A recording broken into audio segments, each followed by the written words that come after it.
Segundo taller sociales 10 y 11. Introducción a los sistemas de gobierno, democracia, monarquía, dictadura, autocracia y teocracia.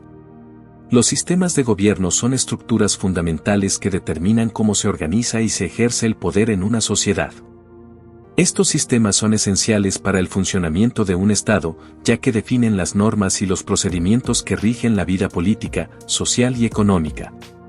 A lo largo de la historia, diferentes sociedades han adoptado diversas formas de gobierno, cada una con sus propias características, ventajas y desventajas. En esta introducción, exploraremos 5 sistemas de gobierno: democracia, monarquía, dictadura, autocracia y teocracia. Democracia. La democracia es un sistema de gobierno en el que el poder reside en el pueblo, quien ejerce su soberanía a través del sufragio. En una democracia, los ciudadanos tienen el derecho de participar en la toma de decisiones políticas, ya sea de manera directa o a través de representantes electos. Este sistema se basa en principios fundamentales como la igualdad, la libertad y la justicia, y suele estar caracterizado por la existencia de elecciones libres y justas, la protección de los derechos humanos y el respeto a la diversidad de opiniones. Un ejemplo notable de democracia es Estados Unidos, donde los ciudadanos eligen a sus representantes y tienen la capacidad de influir en las políticas del gobierno. Monarquía. La monarquía es un sistema de gobierno en el que el poder es ejercido por un monarca, quien suele ocupar su posición de manera hereditaria. Las monarquías pueden ser absolutas o constitucionales. En una monarquía absoluta, el monarca tiene control total sobre el Estado y no está sujeto a leyes ni a ninguna autoridad. Un ejemplo de esto sería Arabia Saudita. En una monarquía constitucional, el poder del monarca está limitado por una constitución o un parlamento, como es el caso del Reino Unido, donde la reina actúa principalmente como figura ceremonial mientras que el parlamento toma las decisiones políticas. Dictadura. La dictadura es un sistema de gobierno en el que una sola persona o un grupo de personas ejerce el poder absoluto, sin restricciones legales ni constitucionales. Las dictaduras suelen surgir en contextos de crisis política o social y pueden justificarse mediante la promesa de estabilidad o seguridad. En este sistema, los derechos civiles y políticos de los ciudadanos suelen estar restringidos y la oposición política es frecuentemente reprimida. Un ejemplo contemporáneo de dictadura es Corea del Norte, donde el líder tiene un control total sobre el gobierno y la vida diaria de los ciudadanos. Autocracia. La autocracia es un sistema de gobierno en el que una sola persona detenta el poder, similar a la dictadura, pero puede incluir diversas formas de legitimación, como la creencia en la superioridad del líder o el uso de elecciones controladas para mantener una apariencia de legitimidad. En este contexto, el líder toma decisiones sin la participación o el consentimiento de la población. Las autocracias pueden presentarse como gobiernos eficientes que buscan el bien común, pero a menudo resultan en la opresión y la falta de libertades civiles. Un ejemplo de autocracia podría ser el gobierno de Vladimir Putin en Rusia, donde se han limitado las libertades políticas y la oposición es a menudo silenciada. Teocracia. La teocracia es un sistema de gobierno en el que el poder político es ejercido por líderes religiosos o está basado en principios religiosos. En este sistema, las leyes y políticas del Estado están fuertemente influenciadas o dictadas por creencias religiosas y la autoridad espiritual y política se entrelazan. La teocracia puede manifestarse de diversas formas, desde un gobierno religioso que impone leyes divinas hasta un sistema donde líderes religiosos tienen un papel clave en la toma de decisiones políticas. Un ejemplo contemporáneo de teocracia es Irán, donde el líder supremo es un clérigo y las leyes del país están basadas en la interpretación del Islam. Conclusión. Cada uno de estos sistemas de gobierno tiene sus propias características y efectos en la sociedad, la política y la economía. La elección de un sistema de gobierno tiene un impacto significativo en la vida de los ciudadanos y en el desarrollo de la nación. Comprender las diferencias y similitudes entre la democracia, la monarquía, la dictadura, la autocracia y la teocracia es fundamental para evaluar cómo se organizan y funcionan las sociedades modernas, así como para fomentar un compromiso informado en la participación cívica y la defensa de los derechos humanos. Es bien sabido que la democracia en sus diferentes expresiones, de manera general supone que el poder reside únicamente en el pueblo, pues es este el que tiene el poder de decidir sobre el futuro de sociedad. No obstante, es bien sabido que la misma se podría clasificar, dependiendo de la manera en que se ejerce, cuando el pueblo escoge a uno solo representante que por medio del voto exprese su voluntad. Esta democracia sería A. Indirecta. B. Directa. C. Indirecta o representativa. D. Semi-representativa. Explicación. La democracia puede clasificarse en varias categorías según cómo se ejerza el poder y cómo se tomen las decisiones. Dos de las formas más comunes son la democracia directa y la democracia indirecta, también conocida como democracia representativa. 1. Democracia representativa, indirecta. Definición: en la democracia representativa, los ciudadanos eligen a representantes que tomarán decisiones en su nombre. Este sistema es común en muchas democracias modernas, donde el poder se ejerce a través de un cuerpo legislativo elegido. Características. O elección de representantes: los ciudadanos votan en elecciones periódicas para elegir a sus representantes, como miembros del Parlamento o consejos municipales. O delegación de poder: al elegir a un representante, el pueblo delega la autoridad para que éste tome decisiones en cuestiones que afectan a la sociedad. Esto es esencial en sistemas donde es impráctico que cada ciudadano participe directamente en cada decisión. O rendición de cuentas: los representantes son responsables ante los ciudadanos, quienes pueden expresar su descontento mediante el voto en elecciones futuras. Ejemplo: en los Estados Unidos, los ciudadanos eligen a miembros de la Cámara de Representantes y del Senado, quienes toman decisiones legislativas en nombre del pueblo. 2. Democracia directa. Definición: en una democracia directa, los ciudadanos participan directamente en la toma de decisiones políticas. Esto se puede ver en referendos o asambleas donde se vota directamente sobre leyes o políticas. Características. O participación activa: los ciudadanos tienen la oportunidad de votar directamente sobre asuntos específicos, sin intermediarios.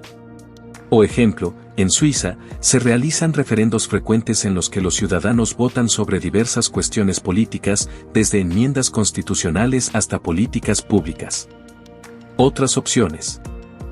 A. Indirecta: esta opción es parcialmente correcta, pero no menciona la palabra representativa, que es crucial para entender el sistema. B. Directa: esta opción es incorrecta, ya que se refiere a la participación directa de los ciudadanos, lo cual no es el caso en el sistema mencionado. De semi-representativa: este término no es comúnmente utilizado en la teoría democrática y podría generar confusión, ya que no se refiere a un tipo ampliamente reconocido de democracia. Conclusión. La democracia representativa es un sistema donde el poder reside en el pueblo, pero éste ejerce su voluntad a través de representantes elegidos. Esta forma de democracia es esencial en sociedades grandes y complejas donde la toma de decisiones directa puede ser impráctica. A través de elecciones libres y justas, los ciudadanos tienen la capacidad de influir en el gobierno y en las políticas que afectan sus vidas, haciendo de la representación una parte fundamental del proceso democrático. La democracia representativa permite a los ciudadanos tener voz y voto en el gobierno, asegurando que el poder permanezca en manos del pueblo. Mientras que la gestión del mismo es realizada por aquellos que han sido elegidos para tal fin. La respuesta correcta es indirecta o representativa. En un periódico de la ciudad han aparecido continuamente titulares como los siguientes: el alcalde no es capaz de solucionar el problema de criminalidad en la ciudad. Al alcalde le queda grande erradicar el crimen de la ciudad y la alcaldía están sometidas a los criminales. Antes de creer que el alcalde está haciendo mal su trabajo en materia de seguridad, ¿qué deberían revisar los ciudadanos principalmente? A. El plan de gobierno para ver si había propuestas en el tema de seguridad. B. Los índices de criminalidad en otras ciudades del país y de los países vecinos. C. Los cambios en los índices de criminalidad desde que el alcalde se posesionó. D. Las declaraciones oficiales del alcalde sobre si lo está haciendo bien o no. Explicación. Antes de juzgar si el alcalde está gestionando bien o mal la seguridad en la ciudad, los ciudadanos deben basar su juicio en datos objetivos y no solo en los titulares de los medios de comunicación. Esto implica revisar los cambios en los índices de criminalidad desde que el alcalde asumió el cargo, lo que permitirá hacer una evaluación basada en hechos reales. 1. Revisión de los índices de criminalidad. Datos objetivos. Los índices de criminalidad son estadísticas que miden la frecuencia de delitos en una ciudad, como robos, homicidios, hurtos, etc. Estos datos se recopilan de manera periódica por las autoridades y agencias de seguridad. Analizar estos índices desde el inicio del mandato del alcalde proporcionará una imagen clara de si la situación ha mejorado, empeorado o se ha mantenido estable. Comparativa temporal. Comparar los datos de criminalidad antes y después de que el alcalde asumiera el cargo es crucial para determinar si sus políticas de seguridad han tenido un impacto positivo o negativo. Ejemplo, si, por ejemplo, el índice de homicidios ha disminuido en un 15% desde que el alcalde tomó posesión, pero los robos han aumentado. Esto permitirá hacer un análisis más equilibrado sobre el desempeño del alcalde en diferentes áreas de la seguridad. 2. Medios de comunicación y sesgo. Contexto y sensacionalismo. Los medios de comunicación a veces pueden enfocarse en titulares sensacionalistas para captar la atención de la audiencia. Es posible que, aunque la criminalidad haya disminuido en ciertos aspectos, los titulares exageren un problema específico, lo que podría llevar a una percepción errónea de la situación. Ejemplo, un periódico podría destacar un aumento en robos en una zona específica de la ciudad, pero no mencionar que el índice general de criminalidad ha disminuido. Por lo tanto, revisar solo los titulares puede llevar a conclusiones erróneas. 3. Otras opciones. A. El plan de gobierno para ver si había propuestas en el tema de seguridad, aunque es útil revisar el plan de gobierno para conocer las propuestas de seguridad del alcalde. Esto no es suficiente para evaluar su gestión actual. El plan de gobierno muestra intenciones, pero los resultados se ven en los datos reales. B. Los índices de criminalidad en otras ciudades del país y de los países vecinos. Comparar la criminalidad con otras ciudades o países puede ser útil para entender tendencias regionales o globales, pero no sirve como una evaluación directa del desempeño del alcalde en la ciudad. Cada ciudad tiene sus propios problemas y contextos. D. Las declaraciones oficiales del alcalde sobre si lo está haciendo bien o no. Escuchar las declaraciones del alcalde puede ofrecer una visión de su perspectiva y estrategia. Pero esto no reemplaza la necesidad de examinar datos objetivos. Las declaraciones pueden estar influenciadas por la política y no necesariamente reflejar la realidad. Conclusión. Antes de juzgar la gestión de un alcalde en temas de seguridad, los ciudadanos deben revisar los índices de criminalidad desde que el alcalde asumió el cargo. Esto ofrece una evaluación basada en hechos y datos verificables en lugar de percepciones mediáticas o políticas. Un enfoque objetivo y fundamentado es esencial para comprender si las políticas de seguridad del alcalde han sido efectivas o no. Por ejemplo, si se encuentra una disminución significativa en los delitos graves como homicidios o secuestros, se puede concluir que las políticas del alcalde han tenido éxito, aunque quizás otros tipos de delitos como los robos menores hayan aumentado. La respuesta correcta es C. Los cambios en los índices de criminalidad desde que el alcalde se posesionó. La definición etimológica de la palabra democracia tiene su fundamento en vocablos griegos divididos. Por un lado, demos significa pueblo y kratos quiere decir poder. La construcción de una palabra que haga mayor referencia a esta definición sería: A. El poder del pueblo. B. El pueblo.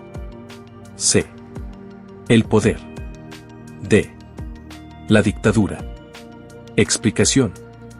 La palabra democracia proviene de los términos griegos demos, pueblo, y kratos, poder o autoridad. Por lo tanto, etimológicamente, la democracia se refiere al poder del pueblo, es decir, un sistema de gobierno donde el poder reside en los ciudadanos, quienes tienen la capacidad de participar en la toma de decisiones políticas, ya sea de manera directa o a través de representantes. 1. Significado de demos y kratos. Demos, en griego antiguo, demos se refiere al pueblo, es decir, a la población o a la ciudadanía en general. Kratos significa poder o autoridad. Esto implica la capacidad de gobernar o tomar decisiones sobre asuntos públicos. Democracia, la unión de estos términos, democracia, se traduce literalmente como gobierno o poder del pueblo. Este sistema se diferencia de otros en los que el poder está concentrado en una sola persona, como en la monarquía, o en un grupo reducido de personas, como en la oligarquía. 2. Evolución del concepto de democracia. Grecia antigua, la democracia tuvo su origen en Atenas, en el siglo V a.C. En la democracia ateniense, los ciudadanos varones tenían el derecho de participar directamente en la toma de decisiones en la asamblea, una forma de democracia directa. Todos los ciudadanos tenían una voz igual en la creación de leyes y políticas. Democracia moderna, a lo largo de los siglos, el concepto ha evolucionado hacia lo que hoy llamamos democracia representativa, en la cual los ciudadanos eligen a sus representantes para que tomen decisiones en su nombre. Aunque los ciudadanos no participan directamente en la creación de leyes, tienen el poder de elegir y destituir a sus representantes mediante el voto. 3. Comparación con las otras opciones. B. El pueblo. Aunque demos se refiere al pueblo, esta opción no incluye el aspecto del poder, kratos. La palabra pueblo sola no refleja la esencia completa de la democracia, que implica tanto la participación del pueblo como su capacidad de ejercer poder. C. El poder, esta opción solo refleja la mitad del significado etimológico, ya que kratos se refiere al poder, pero no abarca la participación del pueblo. D. La dictadura, esta opción es incorrecta porque una dictadura es un sistema donde el poder está concentrado en una sola persona o un pequeño grupo, lo que es opuesto a la democracia, donde el poder está distribuido entre los ciudadanos. 4. Ejemplos. Democracia en Atenas. En la Grecia antigua, los ciudadanos se reunían en la eclesia, asamblea, para votar directamente sobre leyes y decisiones políticas, lo que ilustraba el concepto de poder del pueblo. Democracias modernas, en países como Estados Unidos, España o México, el pueblo elige a sus representantes mediante elecciones, lo que refleja una forma de poder indirecto o representativo ejercido por el pueblo. Conclusión. La palabra democracia, según su definición etimológica, significa el poder del pueblo, ya que combina los vocablos griegos demos, pueblo, y kratos, poder. Este sistema de gobierno se basa en la participación ciudadana, ya sea de forma directa o mediante representantes, y contrasta con otros sistemas donde el poder está concentrado en una sola persona o en un grupo pequeño. Ejemplos históricos y modernos demuestran cómo el poder del pueblo ha sido y sigue siendo fundamental para el funcionamiento de una democracia. La respuesta correcta es A. El poder del pueblo. El narcotráfico es uno de los problemas más graves de Colombia desde hace varias décadas y ha sido posible gracias a factores como la permisividad del Estado, la corrupción, la falta de oportunidades en el sector agrícola e incluso las características geográficas del país, ya que su ubicación en el continente A. Proporciona tierras fértiles para desarrollar cultivos ilícitos. B. Permite el comercio marítimo con la mayor parte del mundo. Se garantiza temperaturas cálidas estables durante todo el año. D. Posibilita el intercambio comercial con países de Norteamérica. Explicación. Colombia ha enfrentado el problema del narcotráfico desde hace varias décadas y una de las razones fundamentales para su proliferación es la combinación de factores como la permisividad del Estado, la corrupción, la falta de oportunidades económicas y, muy importante, las características geográficas del país. La geografía colombiana, en particular sus tierras fértiles y su clima favorable, ha sido uno de los factores determinantes para el desarrollo de cultivos ilícitos como la coca, la planta de la que se extrae la cocaína. 1. Geografía favorable para los cultivos ilícitos. Tierras fértiles. Colombia posee vastas zonas rurales con condiciones óptimas para la agricultura. Estas tierras son utilizadas no solo para cultivos legales, sino también para cultivos ilícitos como la hoja de coca, la marihuana y la amapola.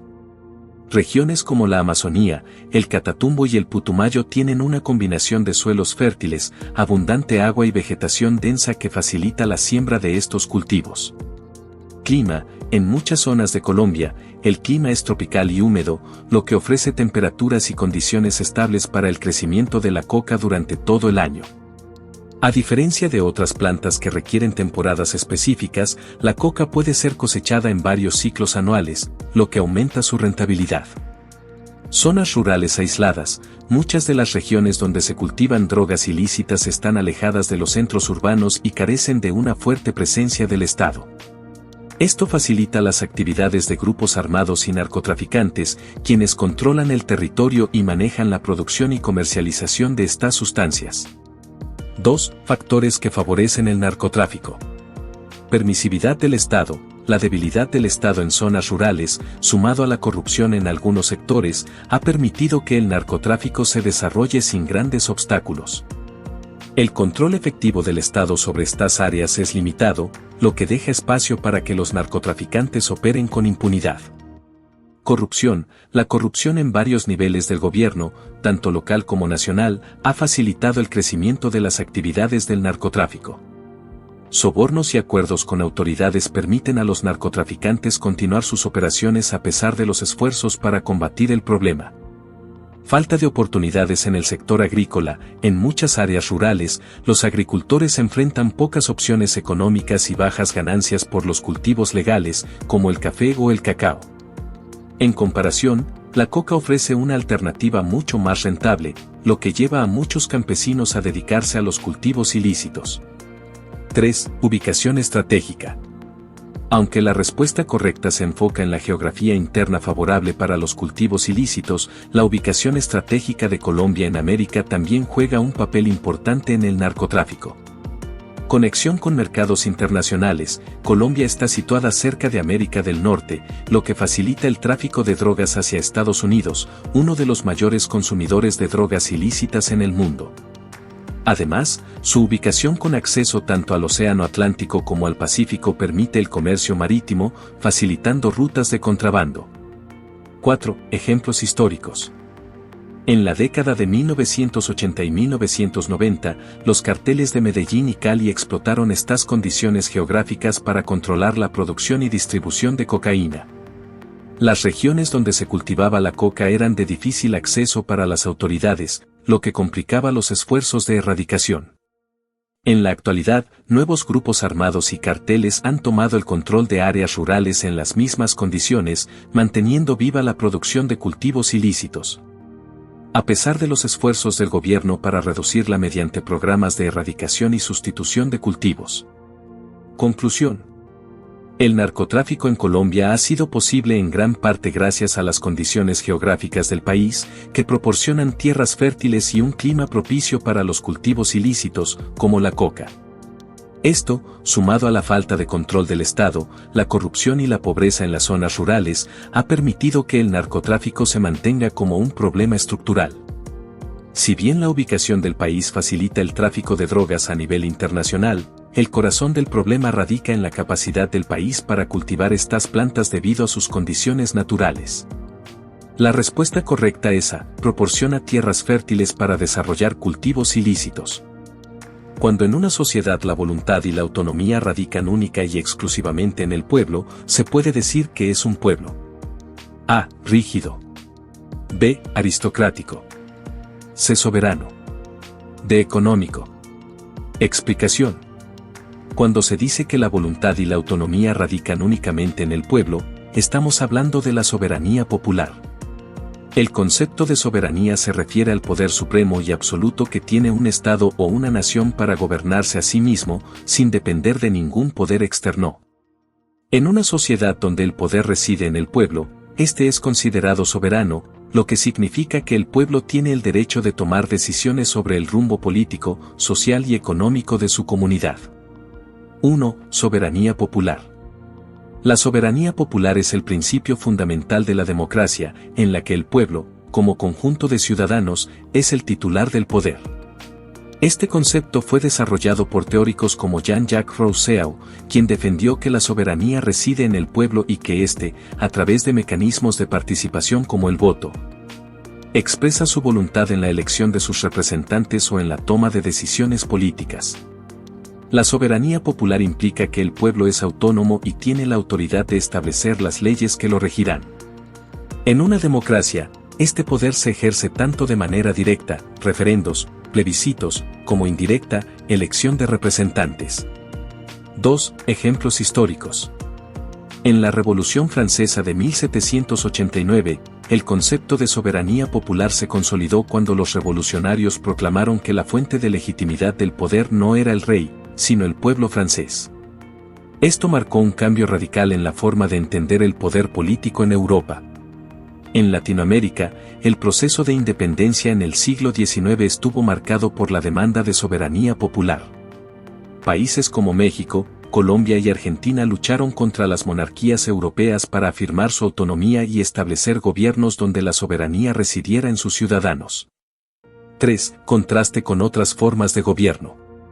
En contraste, en una sociedad aristocrática, opción B, el poder no reside en el pueblo, sino en una élite privilegiada, generalmente una clase alta o nobleza, que toma las decisiones importantes. En este tipo de sistema, el pueblo tiene poca o ninguna participación en el gobierno. El término económico, opción D, no se refiere a un sistema de gobierno, sino a aspectos relacionados con la gestión de recursos y producción de riqueza. Por lo tanto, no está relacionado con la soberanía popular.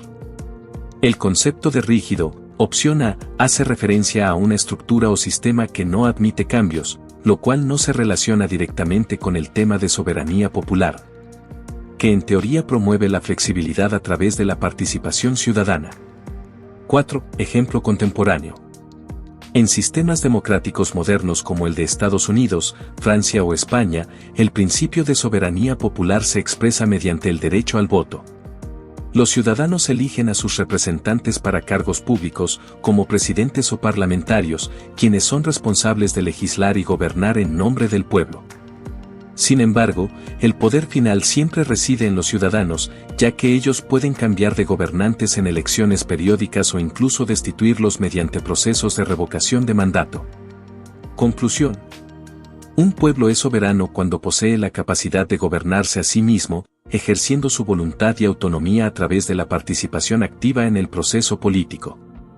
En una sociedad democrática, la soberanía popular es la base del sistema, ya que otorga a los ciudadanos el poder de decidir sobre su futuro colectivo, convirtiéndolos en los auténticos dueños del destino de su nación. La respuesta correcta es ser soberano. Frente a la masacre de las bananeras existe una tendencia en algunos sectores de la sociedad que consiste en negar la magnitud de estos hechos, dando cifras de muertes inferiores a las de las fuentes oficiales o simplemente negando que el evento ocurrió. Algunas personas que defienden esta forma de ver tal hecho histórico pertenecen a las élites políticas que han gobernado el país desde hace décadas, por lo que podemos decir que sus formas de referirse a la masacre buscan a. Reclamar una versión más cercana a los hechos. B. Mantener el estatus político y económico que han tenido sus familias. C. Explicar quiénes fueron los verdaderos culpables de la masacre. D. De restar importancia a la responsabilidad del Estado en lo ocurrido. Explicación. La masacre de las bananeras fue un hecho histórico ocurrido en 1928 en Colombia, cuando el ejército, bajo órdenes del gobierno, reprimió una huelga de trabajadores de la United Fruit Company, actualmente Chiquita Brands. Los trabajadores exigían mejores condiciones laborales, pero la respuesta fue una violenta represión que resultó en la muerte de un número indeterminado de personas. Las cifras oficiales indican que murieron unas decenas de personas, mientras que fuentes de historiadores y relatos orales elevan este número a varios centenares o más. 1. Negación o minimización de los hechos históricos. La tendencia a negar o minimizar la magnitud de la masacre se puede entender como un intento por proteger el prestigio de las élites políticas que han estado en el poder desde entonces. Estas élites tienen intereses vinculados a los sectores empresariales y, en algunos casos, han formado parte de los mismos grupos que fueron responsables de la decisión de reprimir violentamente a los trabajadores. Negar la magnitud de los hechos o reducir el número de víctimas ayuda a disminuir la percepción de la responsabilidad del Estado y, por tanto, de las familias o grupos que han ocupado el poder político y económico. Es un mecanismo de defensa para mantener el status quo y evitar que la memoria histórica socave su legitimidad o liderazgo. 2. Estrategias de las élites para mantener el poder. Estas élites, al restar importancia a la masacre, buscan preservar la narrativa oficial que conviene a sus intereses. Esto incluye promover la idea de que el Estado actuó en defensa de la estabilidad social y económica y que los hechos no fueron tan graves como algunas fuentes históricas sugieren. Además, buscan evitar la confrontación con su pasado, ya que aceptar la verdadera magnitud de los hechos implicaría asumir una culpabilidad histórica, tanto de las empresas extranjeras como de las autoridades locales, por la explotación laboral y la represión violenta de los derechos de los trabajadores. 3. Ejemplo de manipulación histórica. Un caso similar es el negacionismo histórico en otros países, como la negación del Holocausto en algunos sectores. Aunque la magnitud y el contexto son diferentes, el principio es el mismo. Grupos con intereses en mantener una cierta versión de la historia intentan restar importancia a los hechos o negar su existencia para proteger su posición en la sociedad y evitar asumir responsabilidad por atrocidades pasadas. 4. Conclusión. El negacionismo o minimización de la masacre de las bananeras por parte de las élites políticas colombianas tiene un propósito claro: restar importancia a la responsabilidad del Estado y proteger los intereses de los grupos que han ejercido poder en el país. Esta estrategia permite mantener el control del relato histórico y garantizar la estabilidad de las élites, evitando que la memoria de estos hechos pueda amenazar su posición política y económica. Es una forma de asegurar que su legado no se vea empañado por una narrativa que los responsabilice de las graves violaciones de derechos humanos ocurridas en ese momento. Ejemplo contemporáneo. En muchas ocasiones, los poderes dominantes en diferentes países han tratado de influir en la versión oficial de los hechos históricos. En Chile, por ejemplo, algunas élites políticas han tratado de suavizar el relato de la dictadura de Augusto Pinochet, presentando las acciones del régimen como necesarias para mantener el orden, minimizando los crímenes de lesa humanidad cometidos. Al igual que en el caso de la masacre de las bananeras, la manipulación de la narrativa busca proteger a aquellos que estuvieron en posiciones de poder y responsabilidad durante esos eventos. Conclusión final. La negación de la magnitud de la masacre de las bananeras y la manipulación de los hechos responden a la necesidad de las élites de proteger su posición y evitar asumir responsabilidades. Aceptar la verdadera historia implicaría un cuestionamiento profundo de las estructuras de poder y su papel en la represión de los derechos de los trabajadores. La respuesta correcta es de restar importancia a la responsabilidad del Estado en lo ocurrido. Juan es candidato a las elecciones a la presidencia de su aldea. Juan debe proponer propuestas y asimismo competir contra Mario y Pedro, que también tiene diferentes propuestas. Juan entiende que lo que necesita para ganar es que la gente se sienta totalmente identificada con lo que él propone. En el ejemplo anterior, la sociedad en la cual se encuentra Juan explica la manifestación del pueblo a través de A. El acta. B. El voto. C. El formulario. D. El deporte. Explicación. El voto es una de las herramientas fundamentales a través de las cuales los ciudadanos de una sociedad manifiestan su voluntad política. En una elección, como la que enfrenta Juan en su aldea, las personas utilizan su derecho al voto para expresar cuál de las propuestas o candidatos consideran que representa mejor sus intereses, necesidades y valores. Es el mecanismo clave en cualquier sistema democrático, ya sea a nivel de una pequeña comunidad como una aldea o a nivel de un país entero. 1. El voto como expresión de la voluntad popular. En el contexto del ejemplo, Juan, Mario y Pedro son candidatos que presentan distintas propuestas para ganar la presidencia de la aldea. Los ciudadanos de la aldea, a través del voto, decidirán quién los representará y ejecutará dichas propuestas. Esto refleja cómo el voto permite a la población elegir a sus líderes y determinar el rumbo de su comunidad. Ejemplo, en las elecciones presidenciales de cualquier país, los ciudadanos emiten su voto para seleccionar al candidato que consideran más adecuado para liderar el país. De la misma manera, los habitantes de la aldea votarán por el candidato que sienten que mejor los representa. 2. El voto en la democracia representativa. En un sistema de democracia representativa, el voto es la herramienta que otorga legitimidad a los gobernantes. Al recibir el voto de los ciudadanos, los candidatos seleccionados obtienen el mandato de implementar las políticas y propuestas presentadas durante la campaña. En el caso de Juan, el hecho de que las personas se identifiquen con sus propuestas es esencial para que puedan sentirse motivadas a votarlo y, así, elegirlo como líder. Ejemplo, en muchos países, los ciudadanos votan no solo por presidentes, sino también por congresistas, alcaldes y otros cargos públicos. Estos votantes eligen a quienes consideran que mejor representarán sus intereses en la toma de decisiones. 3. El voto como derecho y deber ciudadano. El voto no solo es un derecho, sino también un deber cívico en muchas sociedades. A través del voto, los ciudadanos participan activamente en la vida política y social de su comunidad. No votar significa dejar de ejercer la posibilidad de influir en quien tomará las decisiones importantes que afectarán a todos. Ejemplo, en algunos países como Australia, el voto es obligatorio, lo que significa que todos los ciudadanos deben votar en las elecciones, garantizando así que se escuchen todas las voces de la sociedad. 4. Conclusión. El voto es la principal herramienta de participación ciudadana en una democracia.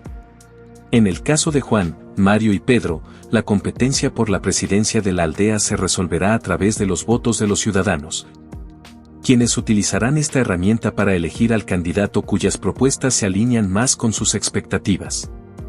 El voto es la manifestación más clara del poder del pueblo para decidir el destino de su comunidad, y su importancia es fundamental en cualquier sistema democrático. La respuesta correcta es B, el voto. El voto es el medio por el cual los ciudadanos ejercen su derecho a participar en la toma de decisiones políticas, asegurando que su voz sea escuchada y representada en el liderazgo y las políticas de la sociedad. El voto en blanco es una herramienta que los ciudadanos pueden utilizar cuando ninguno de los candidatos que se presentaron para unas elecciones, ya sean locales o nacionales, representa sus intereses. Teniendo en cuenta esto, si en unas elecciones para elegir alcalde hay 2 candidatos, pero gana el voto en blanco, lo que se debe hacer es A. Sumar los votos en blanco al candidato que haya quedado en segundo lugar. B. Delegar esta elección al Consejo Municipal para que elija un ganador. C. Repetir la votación con candidatos diferentes. D. Permitir que los candidatos acuerden quién debe gobernar. Explicación. El voto en blanco es una opción que los ciudadanos pueden utilizar en una elección cuando no están conformes con ninguno de los candidatos presentados. En muchas democracias, este voto tiene un valor simbólico y jurídico importante porque representa la insatisfacción de los votantes con las opciones disponibles. 1. El voto en blanco como rechazo a los candidatos. Si el voto en blanco gana en una elección, significa que la mayoría de los votantes ha decidido no apoyar a ninguno de los candidatos, lo que refleja un rechazo colectivo hacia las opciones presentadas. En este caso, el voto en blanco tiene el poder de anular la elección y forzar la repetición del proceso electoral, pero con candidatos nuevos. Ejemplo, imagina una elección para alcalde en una ciudad donde los 2 candidatos principales tienen un bajo nivel de aceptación.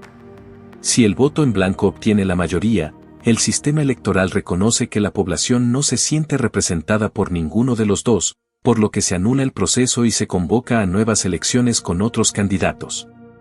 2. Repetición de la elección con nuevos candidatos. El propósito de repetir la votación es garantizar que los ciudadanos tengan la oportunidad de elegir entre alternativas que puedan representar mejor sus intereses. La repetición del proceso con nuevos candidatos busca generar una oferta más acorde a las expectativas de la población. Ejemplo, en Colombia, por ejemplo, si el voto en blanco supera a todos los candidatos en una elección para cargos como presidente, alcalde o gobernador, la ley establece que deben repetirse las elecciones, pero con candidatos distintos. Esto asegura que el proceso democrático respete la voluntad de los votantes. 3. El voto en blanco no se suma ni se delega. Opción A. Sumar los votos en blanco al candidato que quedó en segundo lugar no sería lógico ni democrático, ya que el voto en blanco se interpreta como un rechazo a todos los candidatos, no como un apoyo indirecto a alguno de ellos. Opción B. Delegar la elección al Consejo Municipal tampoco sería una solución democrática, ya que el voto en blanco indica que los ciudadanos quieren ejercer directamente su derecho a elegir. No delegar esta decisión a otros. Opción D. Permitir que los candidatos decidan entre ellos quién debe gobernar va en contra de los principios democráticos. Sería antidemocrático que los candidatos, y no los ciudadanos, tomaran la decisión final sobre quién ocuparía el cargo. 4. Conclusión. El voto en blanco es una herramienta poderosa dentro del sistema democrático. Si en una elección el voto en blanco supera a los demás candidatos, lo que se debe hacer es repetir las elecciones con candidatos diferentes, para ofrecer a los ciudadanos opciones que puedan ser mejor valoradas y representen más adecuadamente sus intereses. Este mecanismo garantiza que el proceso electoral refleje de manera justa la voluntad popular y promueve la participación ciudadana al brindar la oportunidad de elegir entre propuestas nuevas. La respuesta correcta es repetir la votación con candidatos diferentes. En resumen, el voto en blanco en una elección que gane sobre los otros candidatos obliga a repetir el proceso con nuevos candidatos, asegurando así que el sistema democrático continúe reflejando la verdadera voluntad del electorado.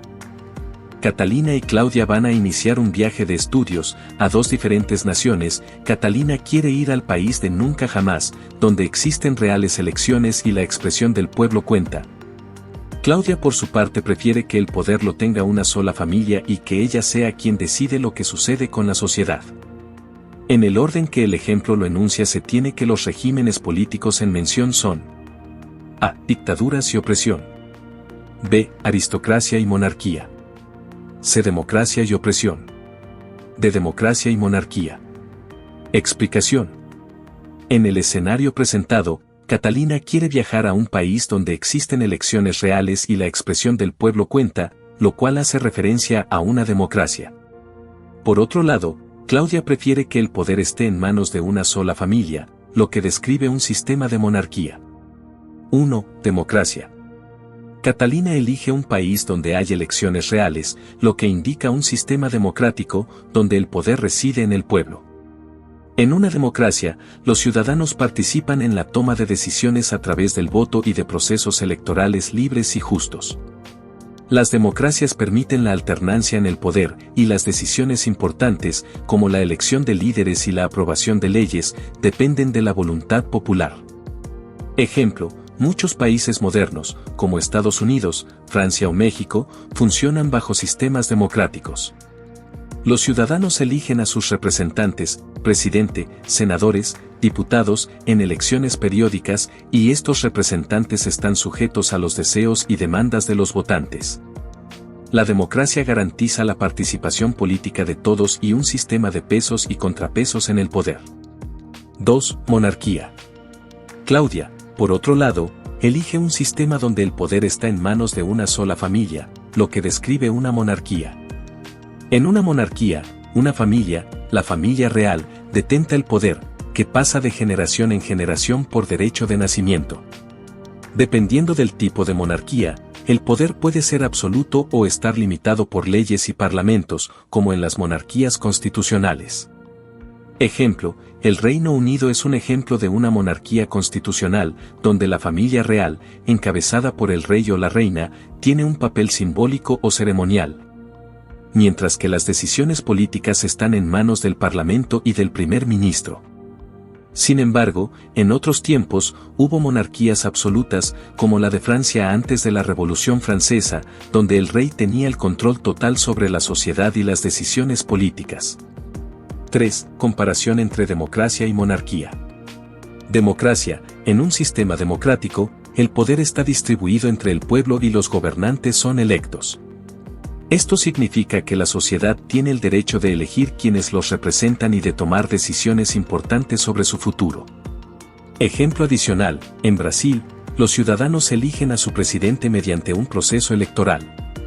Cada voto cuenta, y la decisión final depende del resultado de las elecciones, lo que garantiza la expresión de la voluntad popular. Monarquía. En una monarquía, el poder reside en una familia. En las monarquías absolutas, la familia real tiene el control total del Estado, mientras que en las monarquías constitucionales, el poder del monarca está limitado por un marco legal que otorga poder a otras instituciones. Ejemplo adicional: en Arabia Saudita, la monarquía sigue siendo de tipo absoluto, donde el rey tiene un poder considerable sobre las decisiones políticas y sociales. 4. Conclusión. El ejemplo menciona dos sistemas políticos opuestos. Catalina quiere vivir en una democracia, donde las elecciones y la voz del pueblo cuentan, lo que es característico de regímenes democráticos. Claudia, en cambio, prefiere una monarquía, donde una sola familia controla el destino de la nación, ya sea de manera absoluta o simbólica. Por tanto, los regímenes enunciados son democracia y monarquía, ya que el primero refleja un sistema de gobierno donde el poder es del pueblo. Y el segundo se refiere a un régimen en el cual el poder está en manos de una familia real. La respuesta correcta es de democracia y monarquía. Este ejemplo refleja las diferencias fundamentales entre dos formas de organización política que han coexistido a lo largo de la historia.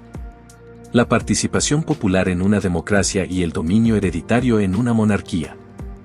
A la 1:05 de la tarde del 9 de abril de 1948, Jorge Eliezer Gaitán, a quien se consideraba como el más firme candidato a la presidencia de Colombia por el Partido Liberal, recibió 3 impactos de bala que, posteriormente, le causarían la muerte. La avenida Jiménez con carrera séptima, a unos pasos de la iglesia San Francisco, fue el testigo del inicio de uno de los hechos más recordados en la ciudad desde su fundación. El fragmento anterior refiere a A. El Bogotazo. B. La conquista. C. El liberalismo. D. La patria boba. Explicación. El fragmento hace referencia al asesinato de Jorge Eliezer Gaitán el 9 de abril de 1948, un hecho histórico que dio inicio a lo que se conoce como el Bogotazo.